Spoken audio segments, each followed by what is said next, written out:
জলে বুক ভেসে যাচ্ছে। দয়াল রামচন্দ্র পিছনের দিকে তাকিয়ে বলছে, ওরে লক্ষণ, বল লক্ষণ, কবে কোন দিনে কি কারণে ওই মহা শক্তিধর শক্তিশালীকে তুই বুকে হারিয়ে রেখেছিলি? দয়াল রামচন্দ্রের পিছনে দাঁড়িয়ে লক্ষণ নয়ন জলে প্লাবিত হয়ে নিস্তব্ধ হয়ে লক্ষণ দাঁড়িয়ে রয়েছিল। দয়াল রামচন্দ্র শূন্য মার্গের দিকে তাকিয়ে বলছে, তুই বল কবে কোন দিনে কি কারণে লক্ষণ তোকে বুকে স্থান দিয়ে রেখেছিল? শূন্য মার্গে বসে শক্তিশাল বলছে, প্রভু একদিন পঞ্চবটি বনে রাত্র দ্বিতীয় প্রহরের কথা,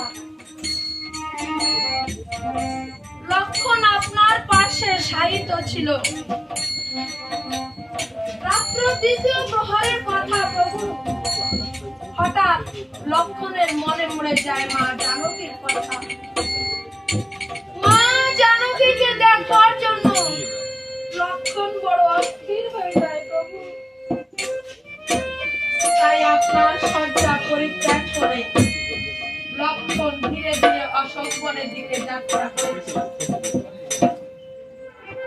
অশোক বনের মাঝে প্রবেশ করে লক্ষণ এদিকে ওদিকে তাকাচ্ছে আর মনে মনে চিন্তা করছে, এই অশোক বনের মাঝেই তো দুষ্ট দশানন আমার মাকে বন্দী করে রেখেছে।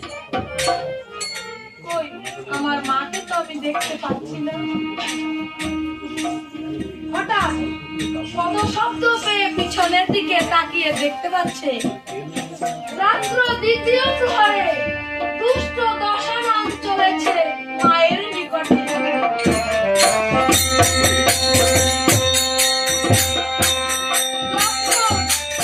পথের এক পার্শ্বে দাঁড়িয়ে মনে মনে চিন্তা করছে, আজে আমি কি দেখতে এসেছি? আজ আমি মাকে নির্যাতন দেখতে এসেছি। রাত্র দ্বিতীয় প্রহরে দুষ্ট দশানন চলেছে মায়ের নিকটে। না জানি রাজা দশানন আমার মাকে কত নির্যাতন করবে। ওরে হতভাগা লক্ষণ, আজ তুই মাতৃ নির্যাতন দেখতে এসেছিস।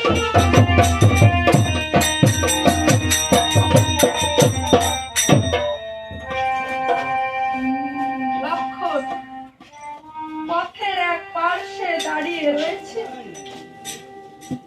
নয়ন জলে লক্ষণের বক্ষ প্লাবিত হয়ে যাচ্ছে। এদিকে রাজা দশানন রাত্র দ্বিতীয় প্রহরে মায়ের নিকটে গিয়ে মা জনম দক্ষিণী চরণ সেবা করতে আরম্ভ করেছে।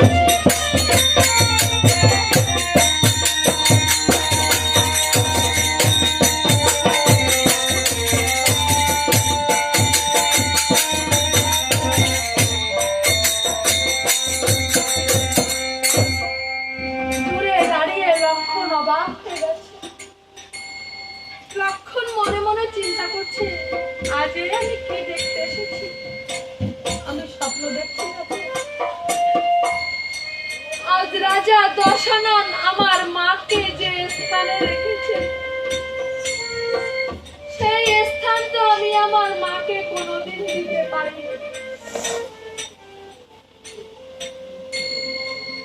লক্ষণ পথের এক পার্শ্বে দাঁড়িয়ে রয়েছে নির্বাক নিস্তব্ধ হয়ে।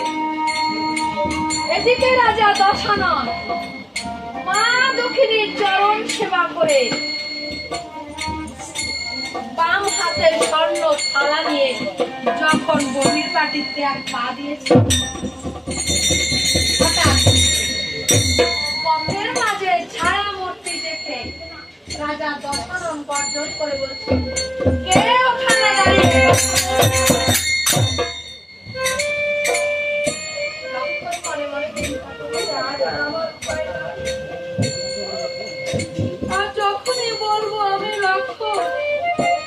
ফ্ল্যাশটা বন্ধ কর। ফ্ল্যাশ।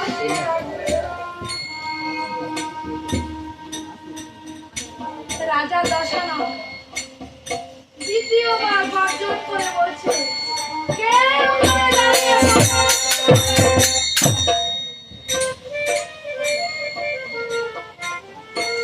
ভয়ে লক্ষণ কাঁপতে আরম্ভ করছে। তৃতীয়বার রাজা দশানন গর্জন করে বলছে, কেউ নয় দাঁড়িয়ে থাকো।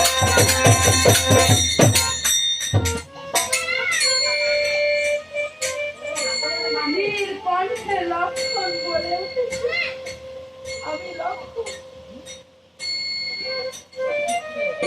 লক্ষণ নাম যখন রাজা দশাননের কর্ণকুমারে প্রবেশ করেছে,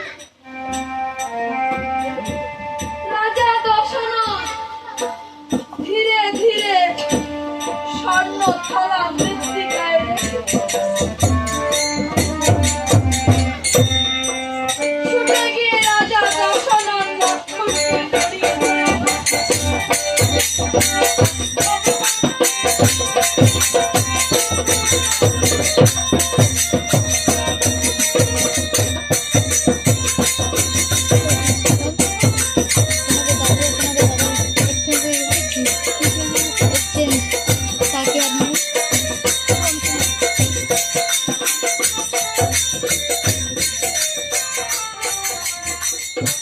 লক্ষণকে জড়িয়ে ধরে বলছে, "ওরে লক্ষণ, বড় অসময়ে এসে দেখা দিয়েছো ভাই।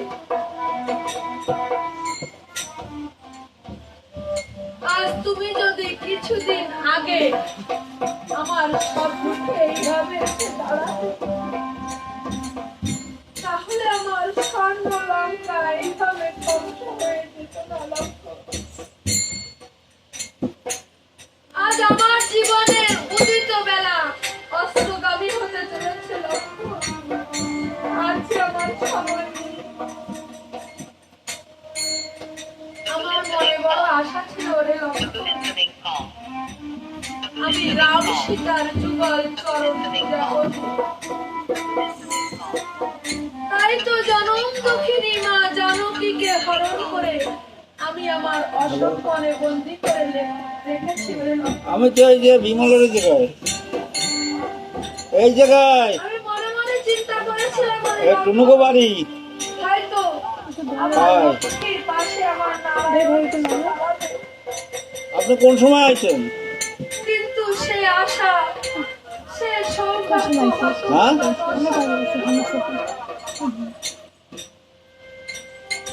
আপনার কদি ওরে লক্ষণ, আসতে পারি কইলে? হ্যাঁ, কিন্তু কবে কালকে দিবাস, কালকে দেখবো না। ওরে লক্ষণ, হ্যাঁ, ঠিক আছে। আজ আমাকে তোমার একটা কথা দিয়ে হ্যাঁ, যেতে ঠিক হবে। আছে। তুমি এই অশোক বনের মাঝে এসে যা দেখছো, যা শুনেছো, আমার সঙ্গে ত্রিসত্য অঙ্গীকারে আবদ্ধ করে যেতে হবে ওরে লক্ষণ। যতদিন আমার এই রক্ষ বংশ উদ্ধার না হবে, এই কথা তুমি কাউকে প্রকাশ করতে পারবে না। আর যদি প্রকাশ করো, আমার হাতে রয়েছে এই মহাশক্তিধর শক্তিকে। এই শক্তিশালকে তোমার বুকে স্থান দিতে হবে।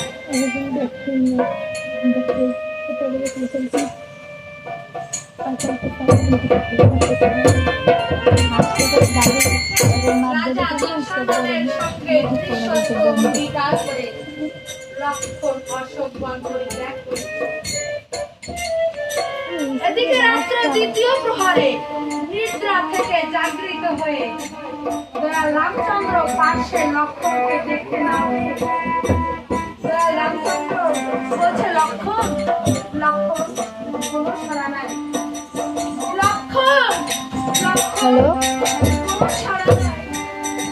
দয়াল রামচন্দ্র টিকরে কেঁদে উঠে বলছে, লক্ষণ, শেষে হতভাগিনী জনম দুঃখিনী মা জানকীর মতো কাকা তুই আমাকে ছেড়ে কাকা পটল ডাকিবি না যা বুঝতে হচ্ছে যা লক্ষণ এসে জানাচ্ছে রামপদের খবর ঠিকানা।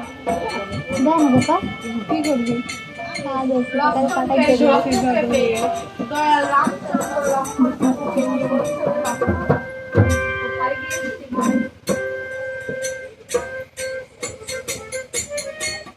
রাম পক্ষে পড়ে লক্ষণ ফুঁপিয়ে ফুঁপিয়ে কাঁদতে আরম্ভ করেছে। লক্ষণ মনে মনে চিন্তা করছে, যে জ্যেষ্ঠ ভাই ছাড়া আমি কিচ্ছু জানি না,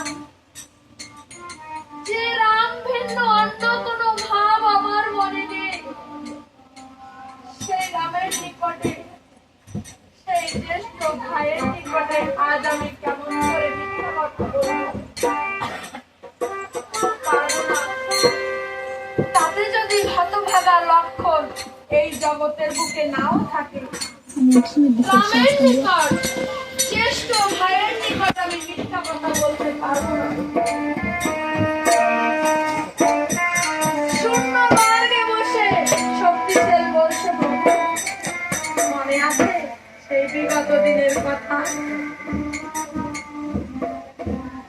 দয়াল রামচন্দ্রের পিছনে দাঁড়িয়েছিল লক্ষণ। দয়াল রামচন্দ্রের সামনে গিয়ে শক্তিশালকে ডেকে বলছে, ওরে শক্তিশাল, আজ তুই আমার বুকে আয়।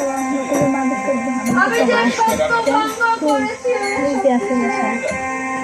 তুই আমার বুকে আয়। আরে এই খুঁটি সরে খুঁটি চারজন সরস্বতী বাসাতে সম্ভব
মহাশক্তিধর শক্তিশালীর আঘাতে লক্ষণের বুকে বেঁধে পৃষ্ঠ পার হয়ে গেছে।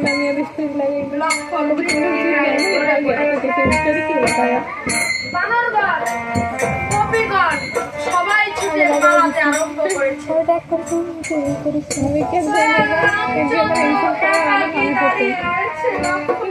গাড়ি যায় ওদিকে ভিতরে ইয়ে আছে আরে ওটা আমি বিরা কোনো গেছিলাম আর ওই থাকতে ওরে গোপীগণ, এইভাবে বিপদে ফেলে কোনোদিন কেউ পালাতে নেই। ওরে বানরগণ, ওরে বানরগণ, ওরে লক্ষণ চলি মারে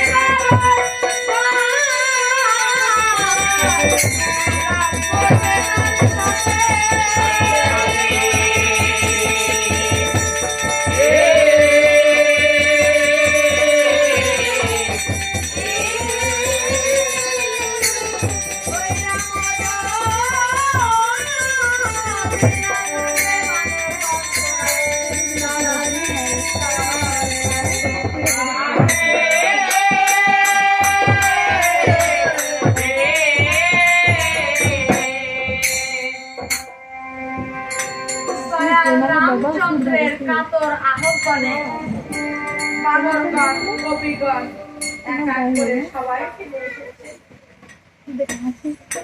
দয়াল রামচন্দ্র বানরগণ, গোপীগণকে বলছে, ওরে বানরগণ, ওরে গোপীগণ, আমার ছোট ভাই লক্ষণের বুকে শক্তিশালীটা বৃদ্ধ রয়েছে। হয়তো আমি একবার আচ্ছা টাকা দিতে দে আমারে রাম আদেশে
হনুমান শক্তিশাল ধরে টান দিচ্ছে আর মনে মনে চিন্তা করছে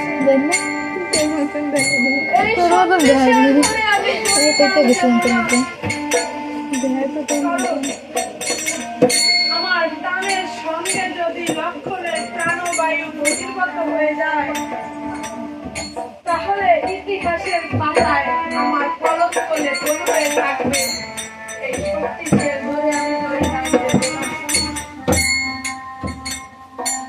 দয়াল রামচন্দ্র বলছে বাপ হনুমান তুমি একবার সরে যাও দেখি আমি ওই শক্তিশাল ধরে টেনে তুলতে পারি কিনা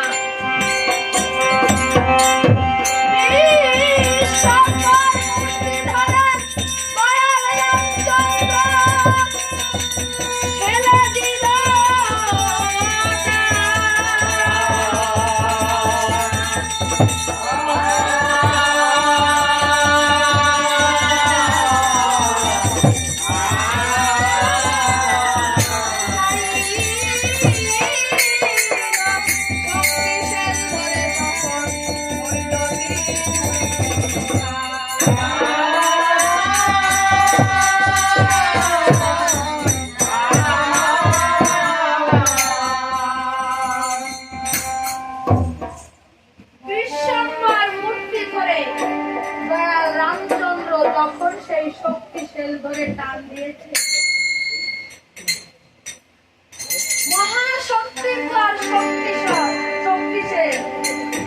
দয়াল রামচন্দ্রের হাতে এসে শ্রীখণ্ডে খণ্ডিত হয়ে গেছে শক্তিশাল দয়াল রামচন্দ্রকে নত মস্তকে প্রণাম জানিয়ে বলছে প্রভু ও প্রভু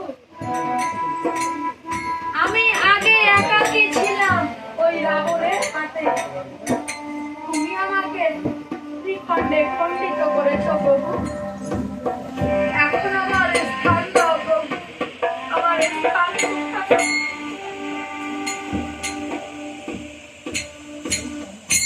শক্তিশালের এই কথা শুনে দয়াল রামচন্দ্র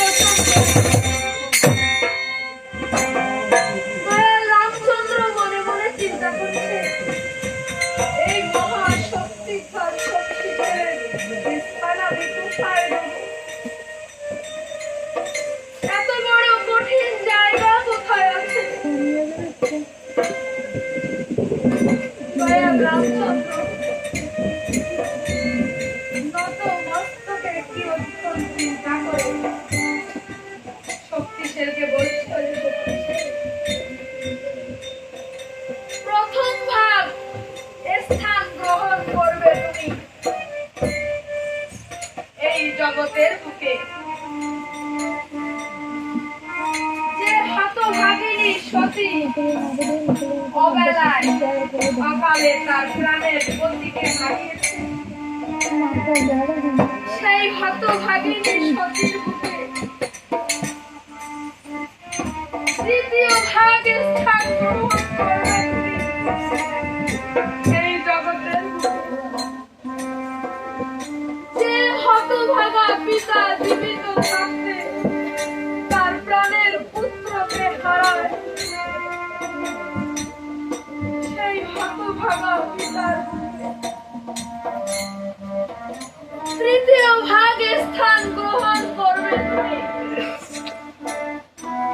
মনে পড়ে না। যে হতভাগা জ্যেষ্ঠ জীবিত থাকতে তার কনিষ্ঠ ভাই তাকে চিরজন্মের মতো হারিয়ে যায়। সেই জ্যেষ্ঠ ভাইয়ের ওরে শক্তিশের, তুই আমার বুকে আয় ওরে শক্তিশের। ওই চেনে আমার ছোট ভাই লক্ষণ মহা যাত্রার পথে যাত্রা করেছে। আর হতভাগা দয়াল রামচন্দ্র দাঁড়িয়ে রয়েছে ওরে শক্তিশের, তুই আমার বুকে আয়।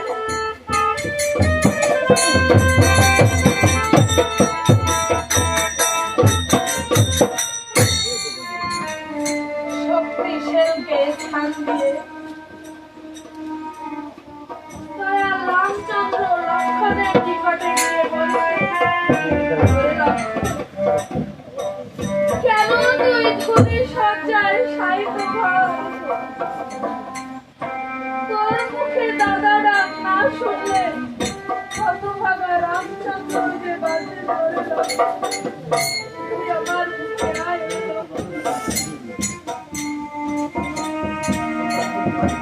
মৃত্তিকায় শুয়ে লক্ষণ ধীর কণ্ঠে বলে উঠেছে, দাদা, আমি মহা যাত্রার পথে যাত্রা করেছি দাদা। এই যাত্রাকালীন তোমার আতুল চরণে আমার কয়েকটি নিবেদন তুমি মনে রেখো দাদা।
সেদিন তোমার 14 বছর বনবাস পূর্ণ হয়েছে।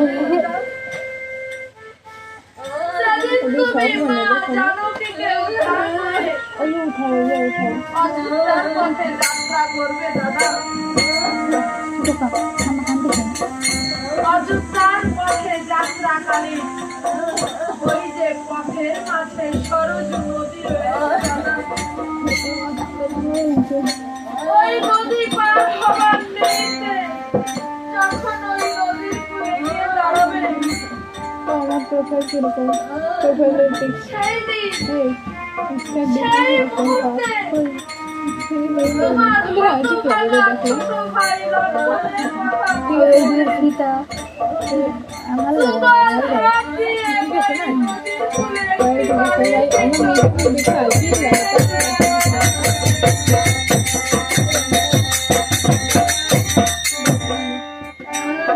এই কথা বলে লক্ষণ জ্ঞান শূন্য হয়ে পড়েছে। দয়াল রামচন্দ্র বলছে, লক্ষণ লক্ষণ লক্ষণ লক্ষণ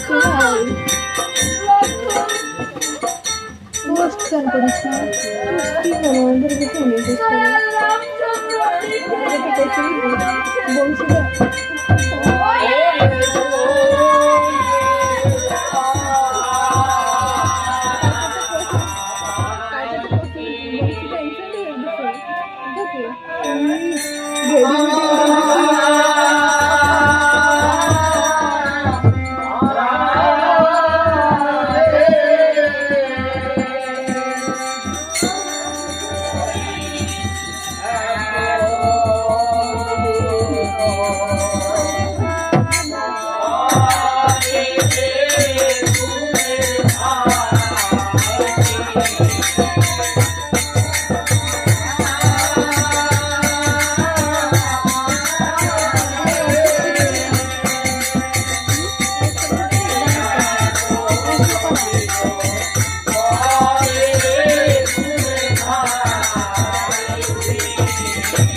জানো না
সকালবেলা আমার পাড়া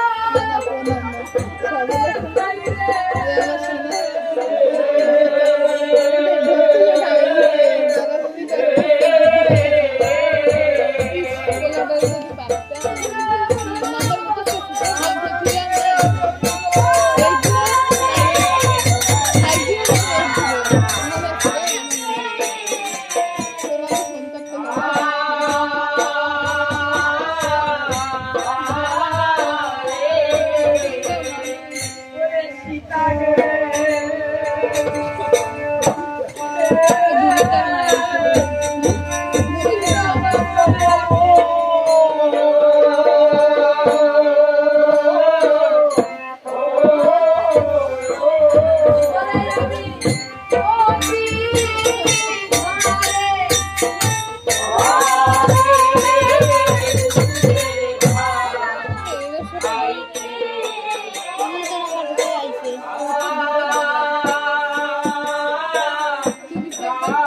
বাসুনার ভাই বাসুনার ভাই বসুন্ধরা বয়ফ্রেন্ড। অভিজিৎ নাচিয়ে তাকে হ্যাঁ, এজন্য তো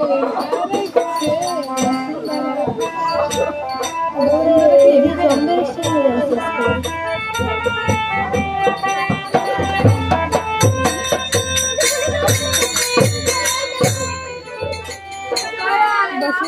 বসুন্ধরা এমনি বিয়ে হবে কি? ভাতৃশোকে বসুন্ধরা দেখলে মজা হবে বসুন্ধরা।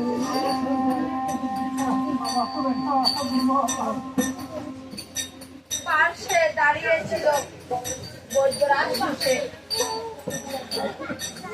লক্ষণের নিকটে এসে লক্ষণের নাসাগ্রে তুলা ধারণ করে লক্ষণের নারীবতী পরীক্ষা করে মানে ওই ডেইজুর আইসা দয়াল রামচন্দ্রকে বলছে প্রভু ভালোই বেশি। লক্ষণ জ্ঞান শূন্য হয়ে আছে প্রভু। আমি একটা মহা ঔষধির কথা বলছি। এখান থেকে 18 মাসের পর এখান থেকে 18 মাসের পর গন্ধমাদন পর্বত, এটা ভিডিও কর না ওর সঙ্গে সেই গন্ধমাদন পর্বতে আছে ঈশ্বরলা নামক করণীয় মহা ঔষধি। আজ রাতে লকডাউন ছিল না করেছিল। গত রাতের মধ্যে আমাকে যদি কেউ সেই মহা ঔষধি এনে দিতে পারে তাহলে লক্ষণ পুনর্বার জ্ঞান ফিরে পাবে। না এইটাই না, একটা আইডিয়া আছে।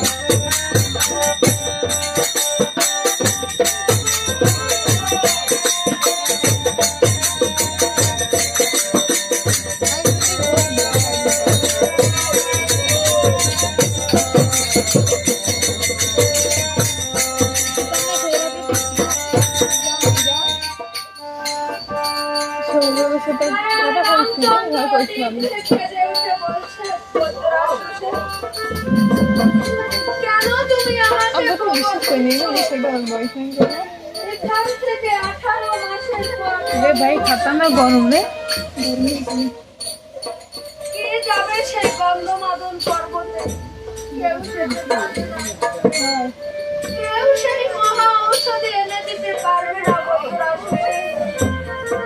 আর আমার প্রাণের ভাই লক্ষ্য আর বাঁচবে না। কিছু দূরে দাঁড়িয়ে ছিল রামচন্দ্র। দয়াল রামচন্দ্রের সম্মুখে এসে নতমস্তকে প্রণাম জানিয়ে বলছে,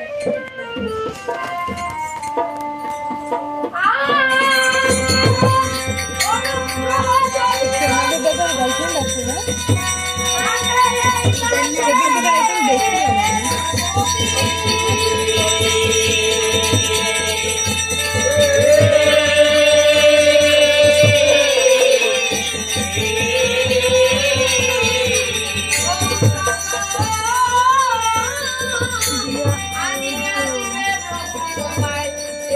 সুগার দেখাচ্ছি, সুগার দিয়ে রয়েছে।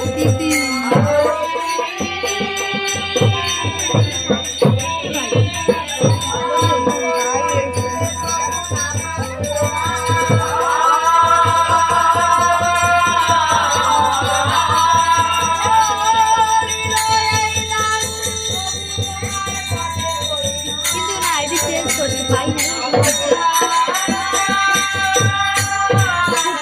আইডির মধ্যে আছে রে।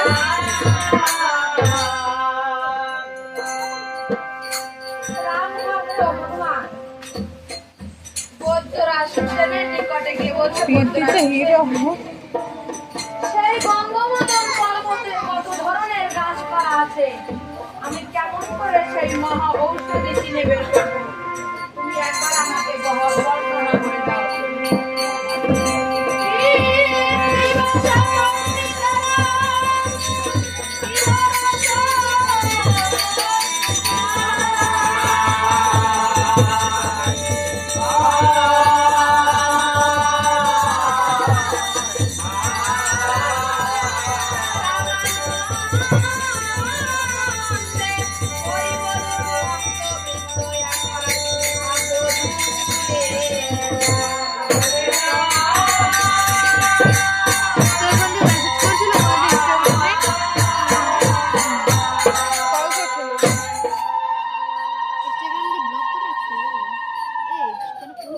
আছে হ্যাঁ কোনো ফলো ব্যাক করে না করে নাই আনফলো মারবে এছাড়া করিও না unfollow। করিস না কেন